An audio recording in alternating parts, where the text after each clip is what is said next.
Carbon trading या carbon credits क्या है? ये कार्बन डाइऑक्साइड की तिजारत है। अब आप लोग परेशान होंगे कि ये क्या चीज है, आलमी सतह पर क्या हो रहा है। बाज़ ममालिक कार्बन डाइऑक्साइड की इमिशन को कम करके पैसे कमा रहे हैं, यानी वो इसकी कीमत हासिल कर रहे हैं, जबकि ऐसे ममालिक भी हैं जो ज्यादा कार्बन डाइऑक्साइड को एयर में इमिट कर रहे हैं और उसकी वजह से वो इसकी कीमत चुका रहे हैं। ये कैसे हो रहा है, तो आइए आज इसको समझते हैं। आप लोगों को पता होगा कि ग्रीन हाउस गैसेस के बढ़ने की वजह से अर्थ के टेम्परेचर में इजाफा हो रहा है और अर्थ के टेम्परेचर के बढ़ने की वजह से क्लाइमेट चेंज काज हो रहा है। ये क्लाइमेट चेंज पूरी दुनिया के लिए कंसर्न है। लिहाजा क्लाइमेट चेंज को कंट्रोल करने के लिए दुनिया के डेवलप्ड कंट्रीज ने 1997 में एक एग्रीमेंट को साइन किया, जिसको हम क्योटो प्रोटोकॉल कहते हैं।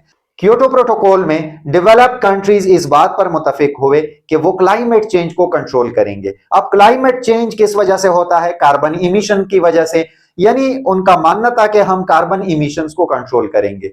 तो चूंकि डेवलप्ड कंट्रीज में इंडस्ट्री ज्यादा थी, यानी वो एनर्जी को ज्यादा कंज्यूम कर रहे थे और ये एनर्जी जब वो प्रोड्यूस करते थे तो उसकी वजह से कार्बन इमिशन होते थे। तो वो परेशान थे कि इस कार्बन इमिशन को हम कैसे कंट्रोल करें। उन्होंने एक सिस्टम इंट्रोड्यूस किया जिसको कहते हैं कार्बन ट्रेडिंग। कार्बन ट्रेडिंग क्या है? Carbon trading means buying and selling carbon credits. ये कार्बन क्रेडिट्स को फरोख्त करना और खरीदना है। अब ये कार्बन क्रेडिट्स क्या है? कार्बन क्रेडिट ये एक परमिशन स्लिप है दैट अलाउज अ कंट्री और company to release a specific amount of CO2 into the air. Carbon credit ये आप एक स्लिप समझ ले, जिसकी वजह से आपको इजाजत मिल जाती है कि आप एक खास अमाउंट में कार्बन डाइऑक्साइड को एयर में इमिट कर सकते हैं।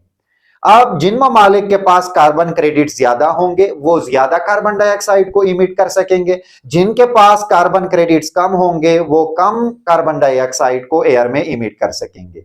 आसान अल्फाज में आप यूं समझ लें कि 1 credit is equal to 1 ton of carbon dioxide, यानी अगर आपको 1 क्रेडिट मिलता है तो आपको 1 टन ऑफ कार्बन डाइऑक्साइड के इमिशन की इजाजत मिल जाती है। इस क्रेडिट को आप पॉइंट भी तस्वर करते हैं, यानी अगर आपको 1 पॉइंट मिलता है तो इट मींस कि आपको 1 टन ऑफ कार्बन डाइऑक्साइड के इमिशन की इजाजत मिल जाती है। और ये ट्रेडिंग सिस्टम कब मुतारिफ हुआ? 1997 में क्योटो प्रोटोकॉल में। वक्त गुजरने के साथ साथ क्लाइमेट चेंज का कंसर्न बढ़ता गया और 2015 में तकरीबन दुनिया के तमाम ममालिक ने क्लाइमेट चेंज के हवाले से एक एग्रीमेंट को साइन किया और उसको हम पेरिस एग्रीमेंट कहते हैं।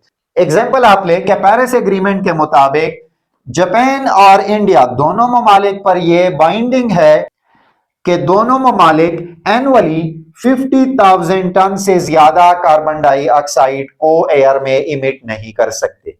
इस 50,000 टन के साथ मैंने 50,000 क्रेडिट्स भी लिखा है या 50,000 पॉइंट्स। यहां पर मैंने लिखा था 1 credit is equal to 1 ton of carbon dioxide, तो इस तरह 50,000 टन को आप 50,000 क्रेडिट्स ले सकते हैं या 50,000 पॉइंट्स ले सकते हैं। यानी जापान के पास भी ज्यादा से ज्यादा लिमिट क्या है? 50,000 टन ऑफ CO2 और 50,000 क्रेडिट्स। इस तरह इंडिया के पास भी 50,000 टन ऑफ CO2 और 50,000 क्रेडिट्स ऑफ CO2 मौजूद है।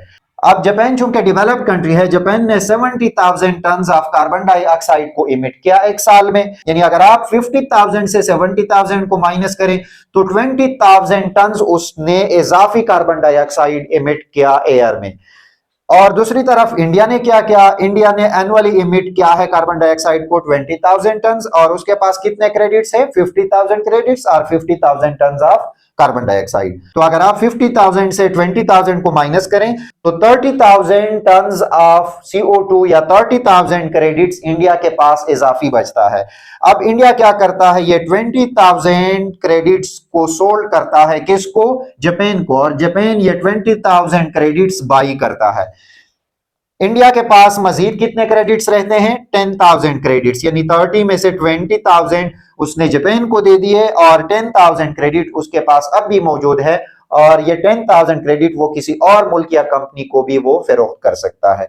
यानी जापान ने इन्वायरमेंट को पोल्यूट किया जबकि इंडिया ने इन्वायरमेंट को क्लीन रखा। इस पोल्यूशन के बदले जापान ने रकम अदा की किसको? इंडिया को।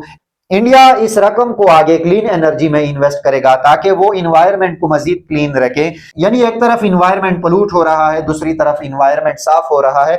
ओवरऑल ये जो कार्बन इमिशन की लिमिट है इसको काबू में रखा गया है। तो कार्बन ट्रेडिंग सिस्टम इस तरह काम करता है कि एक तरफ इन्वायरमेंट पोल्यूट हो रहा है, दूसरी तरफ इन्वायरमेंट साफ हो रहा है, यानी ओवरऑल कार्बन इमिशन की जो लिमिट है उस पर काबू पाया गया है।